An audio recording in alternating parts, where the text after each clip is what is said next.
Selamat malam, saya Angela Yosi dengan NIM 23101016, PKK 4 semester 4. Di sini saya akan menjelaskan hasil resume saya tentang sejarah Gereja Katolik. Di sini sejarah ialah histori, adalah ilmu yang mempelajari tentang peristiwa yang telah terjadi di masa lalu, baik itu peristiwa sosial, ekonomi, politik, dan budaya. Ada beberapa tujuan sejarah. Yang pertama, mengenal dan memahami peristiwa yang telah terjadi di masa lalu. Yang kedua, mempelajari dan menganalisis penyebab dan akibat dari peristiwa tersebut. Yang ketiga itu ada mengambil pelajaran dan hikmah dari peristiwa tersebut untuk kehidupan di masa kini dan di masa depan. Ada juga beberapa manfaat dari sejarah. Yang pertama itu membantu kita memahami identitas dan jati diri sebagai bangsa dan negara. Yang kedua, membantu mempelajari dan mengambil pelajaran dari kesalahan di masa lalu. Dan yang ketiga itu membangun kepercayaan dan kesadaran pentingnya mempelajari dan menghargai sejarah. Di sini juga dapat dijelaskan sejarah gereja ialah hasil studi perkembangan dan perjalanan gereja Kristen sejak zaman para rasul hingga saat ini. Ada beberapa aspek gereja.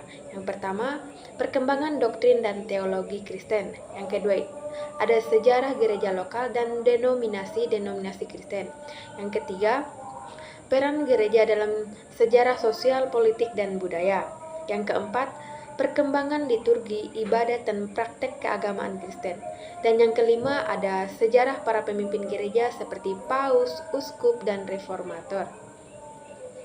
Di sini ada beberapa periode sejarah gereja Katolik. Yang pertama itu ialah periode rasuli. Yang kedua, periode patristik. Yang ketiga ada periode abad pertengahan. Yang keempat ada periode reformasi. Dan yang kelima ada periode modern. Serta yang keenam adalah periode kontemporer. Studi sejarah gereja membantu kita memahami. Yang pertama itu akar dan identitas gereja Kristen. Yang kedua, perkembangan doktrin dan teologi Kristen. Dan yang ketiga, peran gereja dalam sejarah dan masyarakat. Adapun yang keempat, gereja beradaptasi dan berubah seiring waktu. Di sini juga terdapat sumber-sumber gereja meliputi yang pertama, kitab suci atau Alkitab. Yang kedua ada tulisan-tulisan para bapak gereja atau partisik. Yang ketiga ialah dokumen-dokumen gereja, konsili ekumenis. Yang keempat sejarah-sejarah gereja. Yang kelima ada sumber arkeologi dan epigrafi. Adapun sejarah gereja Katolik di Indonesia dari abad ke-16. Periode awal pada tahun 1511 dan 1602. Yang pertama itu pengenalan agama Katolik di Indonesia oleh misionaris Portugis pada tahun 1511. Yang kedua itu pembangunan gereja pertama Indonesia di Maluku tahun 1522. Dan ada periode FOC dan pemerintahan kolonial pada tahun 1602 dan 1942. Yang pertama itu peran perusahaan Hindi Timur Belanda FOC dalam penyebaran agama Katolik di Indonesia. Yang kedua, pembangunan gereja-gereja di Indonesia, Batavia yang bisa disebut Jakarta dan Semarang. Yang ketiga itu misi dan pendidikan dan penyebaran agama Katolik dan pendidikan di Indonesia. Adapun periode kemerdekaan pada tahun 1945 sampai 1965.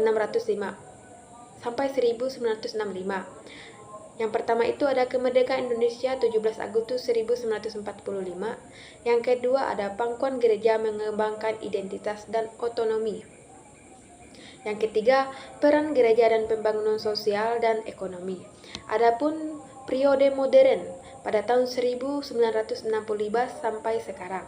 Yang pertama itu pengembangan gereja, yang kedua peran gereja dalam masyarakat, dan yang ketiga itu tantangan dan peluang. Dan di sini juga terdapat beberapa tokoh-tokoh penting sejarah gereja Katolik. Yang pertama ada Santo Fransiskus Xaverius 1506 sampai 1500 552 yang misionaris Jesuit.